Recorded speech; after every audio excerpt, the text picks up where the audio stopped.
Hello everyone, welcome back to my channel. I hope आप सभी बहुत अच्छे होंगे। तो चलिए बिना टाइम वेस्ट किए बढ़ते हैं आज के टॉपिक की तरफ। आज हम लोग कुछ और पॉइंट सीखने वाले हैं हाइड्रोलिसिस ऑफ अल्काइल हैलाइड के बारे में। प्रीवियस वीडियोस में हमने इसके रिएक्शन को भी देख लिया है, इसके मैकेनिज्म को भी हमने पढ़ लिया है, प्लस हमने दो पॉइंट्स ऑलरेडी डिस्कस भी कर लिए हैं। एक तो हमने मॉलिक्यूलैरिटी को डिस्कस किया था कि ये यूनिमॉलिक्यूलर इसको कहा जाता है, प्लस हमने ये भी डिस्कस किया था कि कार्बोकैटायन का रीअरेंजमेंट होता है। ठीक है, तो और हम कुछ पॉइंट्स आज समझ लेते हैं। अब जैसे हमने यहाँ पर जब मैकेनिज्म को हमने समझा था, तब मैंने आपको एक चीज बताई थी कि यहाँ पर H2O क्या है आपका, एज अ सॉल्वेंट भी वर्क कर रहा है और एज अ न्यूक्लियोफाइल भी ये वर्क कर रहा है। ठीक है, और मैंने इसको ये भी बताया था कि ये कैसा सॉल्वेंट होता है आपका, ये होता है पोलर प्रोटिक सॉल्वेंट। अब यहाँ पर जब मैंने आपको लास्ट वीडियो में समझाया था, तो हो सकता है कि किसी के दिमाग में ये चीज आ रही हो कि यहाँ पर जो आपका क्लोरीन है, ठीक है, ये तो है आपका Cl-, ठीक, और यहाँ पर आपको प्लस चार्ज आ रहा है। तो जब यहाँ पर अटैक हो रहा है, तो यहाँ पर क्लोरीन ने क्यों नहीं डायरेक्टली इस पर अटैक कर दिया? क्यों ऐसा हो रहा है कि जो H2O का आपका जो लोन पेयर है वो अटैक कर रहा है? ठीक है, ऐसा क्यों नहीं हो रहा कि ये इसको अट्रैक्ट कर रहा? क्या रीजन है इसके पीछे? तो उसके पीछे क्या है, क्योंकि ये पोलर प्रोटिक सॉल्वेंट है। अब ये क्या टर्म है पोलर प्रोटिक, उसको मैं आपको आज समझाती हूँ। Polar protic solvent, polar protic solvent, ठीक है। अब आपका पोलर प्रोटिक सॉल्वेंट का मतलब आप क्या समझते हैं? पोलर है, इट मींस इसके अंदर दो पोल हैं, ठीक है। इसका मेन काम क्या होता है कि ये जो आपका R बॉन्ड X है, ठीक है, ये जो हमने लिया है ना CH3 का होल थ्राइस C, यानी ये R है और ये X है क्लोरीन। तो ये जो क्या काम करता है कि जो R बॉन्ड X है ना, इस बॉन्ड को ये ब्रेक करने का काम करता है, इसको ये तोड़ने का काम करता है। अब ये होता कैसे है? क्योंकि इसका जो नेचर है ये कैसा होता है, इसके अंदर प्रॉपर्टी डाई इलेक्ट्रिक प्रॉपर्टी होती है इसके अंदर।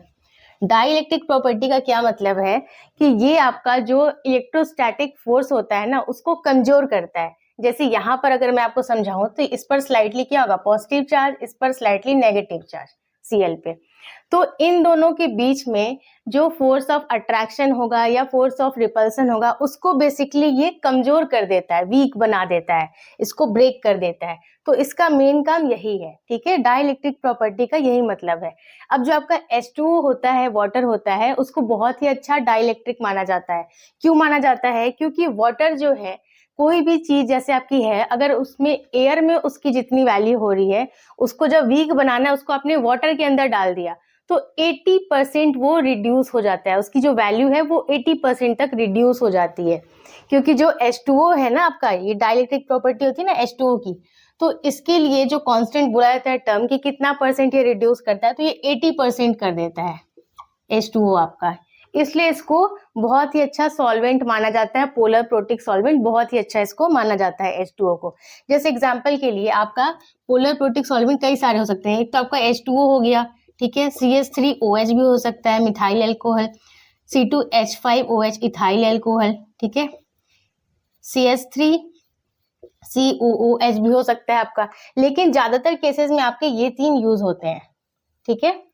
तो ये सारे आपके क्या हैं? ये सारे आपके हैं पोलर प्रोटिक सॉल्वेंट। तो पोलर प्रोटिक सॉल्वेंट में आपने पोलर टर्म को समझ लिया है क्या है। प्रोटिक क्या होता है? प्रोटिक मीन्स होता है कि जिसके अंदर प्रोटॉन हो, ठीक है, इसका मतलब है कि इसके अंदर प्रोटॉन होना चाहिए, यानी H+ होना चाहिए इसके अंदर, ठीक।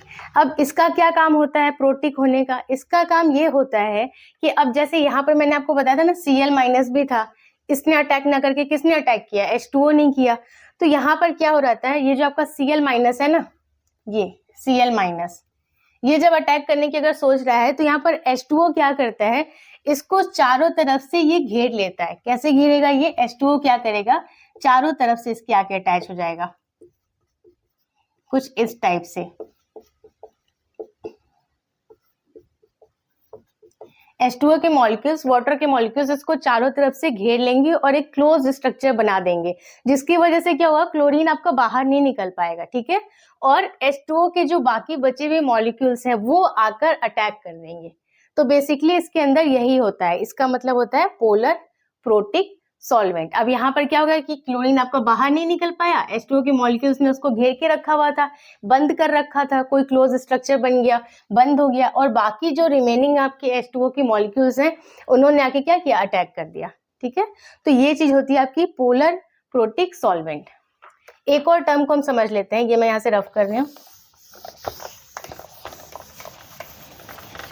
अब जो नेचर ऑफ रिएक्शन है इसका SN1 जो हमारा हो रहा है, ये कैसा हो रहा है, इसका टेम्परेचर क्या होना चाहिए, हाई टेम्परेचर होना चाहिए कि लो टेम्परेचर होना चाहिए। तो जो इसका नेचर होता है ना SN1 का, ये रिएक्शन जो आपका हो रहा होता है ये एक्सोथर्मिक हो रहा होता है, रिएक्शन एक्सोथर्मिक, ठीक है। अब इसका क्या मतलब होता है एक्सोथर्मिक रिएक्शन का। अब यहाँ पर देखिए, यहाँ पर जो हमारा बॉन्ड बन रहा है ये क्या बन रहा था, C बॉन्ड Cl था आपका, ये ब्रेक हो रहा था, ये वाला बॉन्ड आपका ब्रेक हो रहा था। बन क्या चीज रही थी आपकी यहाँ से, C बॉन्ड O, यही तो फॉर्म हो रहा था हमारा, यहाँ पर ये फॉर्मेशन हो रहा था इसका, ठीक है, ये फॉर्म हो रहा था। अब ये वाला बॉन्ड जो होता है ना C बॉन्ड O, ये काफी स्ट्रॉन्ग बॉन्ड है, ठीक है, काफी स्ट्रॉन्ग बॉन्ड है ये, ठीक। अब यहाँ पर आप ये देखिए, ये इसका नेचर मैंने एक्सोथर्मिक बताया कैसे होता है। ये बॉन्ड आपका बन रहा है C बॉन्ड Cl, ये ब्रेक हो रहा है, देन बन क्या रहा है C बॉन्ड O, ठीक है। अब यहाँ पर जो C बॉन्ड Cl जो ब्रेक हो रहा है, तो ब्रेक किसी चीज को करने के लिए हम क्या करते हैं, एनर्जी को हम लगाते हैं, देते हैं एनर्जी, ठीक है। और यहाँ पर जब कोई आपका फॉर्मेशन हो रहा है तो क्या होता है, एनर्जी आपकी रिलीज होती है। क्लियर है इतनी चीजें। यहाँ पर तो आप एनर्जी प्रोवाइड कर रहे हो, ठीक है, यहाँ पर आप क्या कर रहे हो, कहीं पे आप नोट डाउन करते जाइएगा सारी चीजों को। यहाँ पर आप प्रोवाइड कर रहे हैं एनर्जी, ठीक है, और यहाँ पर जो आपकी एनर्जी है ना वो रिलीज हो रही है, बाहर निकल रही है, एनर्जी रिलीज हो रही है आपकी।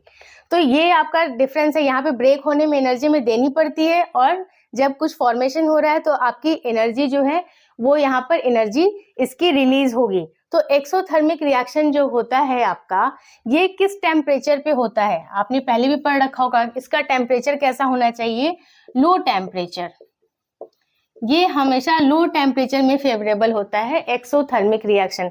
जब लो टेम्परेचर होएगा तब यहाँ पर क्या होता है, रिएक्शन आपका आगे की तरफ बढ़ता है। यहाँ पर मैं लिखते जा रही हूँ सारी चीजों को। लो टेम्परेचर पे क्या होता है, रिएक्शन आपका फॉरवर्ड होगा, फॉरवर्ड होगा आपका रिएक्शन, ठीक है।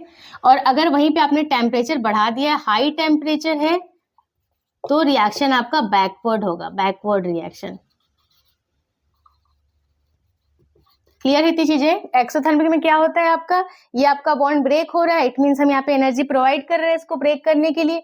यहाँ पे बॉन्ड का फॉर्मेशन हो रहा है C बॉन्ड हो, तो इट मींस यहाँ पर एनर्जी आपकी रिलीज हो रही है, ठीक। और एक्सोथर्मिक रिएक्शन जो होता है उसमें क्या होता है आपका, लो टेम्परेचर पे ये फेवरेबल होता है।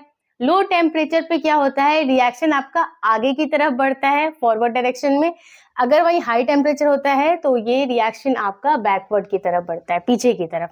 तो ये दो पॉइंट्स आपने और इसके सीख लिए हैं। एक तो आपने सीख लिया कि इसका नेचर क्या है, एक्सोथर्मिक है, प्लस आपने ये भी जान लिया कि पोलर प्रोटिक सॉल्वेंट का क्या मतलब है। नेक्स्ट वीडियो में हम इसके जो और भी पॉइंट्स रह गए हैं उसके बारे में डिस्कस करेंगे। आई होप आज का वीडियो आपको यूजफुल लगा होगा। इस वीडियो से रिलेटेड कोई डाउट आ रहा है आपके मन में तो आप मुझे कमेंट सेक्शन में पूछ सकते हैं।